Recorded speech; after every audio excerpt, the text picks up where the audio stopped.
Over 300 protesters gathered near Delhi's Parliament House and chanted slogans including "Tibet was never a part of China and China should leave Tibet." The Dalai Lama, 88, has made the Indian hillside town of Dharamshala his headquarters since fleeing Tibet after a failed uprising against Chinese rule in 1959. Hundreds of Tibetans in exile marched on the streets of New Delhi on Sunday to commemorate the 65th Tibetan National Uprising Day against China.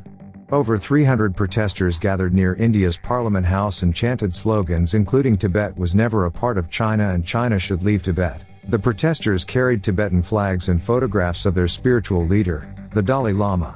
The 88-year-old Dalai Lama has made the Indian hillside town of Dharamshala his headquarters since fleeing from Tibet after a failed uprising against Chinese rule in 1959.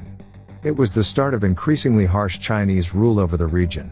India considers Tibet to be part of China, although it hosts Tibetan exiles. The Dalai Lama denies China's claim that he is a separatist and says he only advocates substantial autonomy and protection of Tibet's native Buddhist culture. The Tibetan government in exile in India accuses China of denying the most fundamental human rights to people in Tibet and vigorously carrying out the extermination of the Tibetan identity.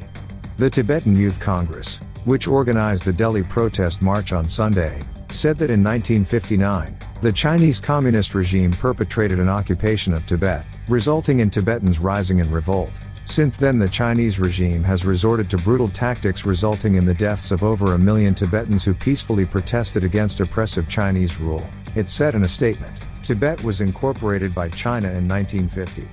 Chinese Foreign Ministry spokeswoman Mao Ning this week said that people in Tibet are living a happy life, in response to UN Rights Chief Volker Turk's assertion that China was violating fundamental rights. Tibet enjoys social stability, economic growth, solidarity among all ethnic groups and harmony among various religious beliefs, she said. In August, a group of Chinese scholars called for the official use of Xizang as the English name for Tibet, saying it would help reshape the region's image.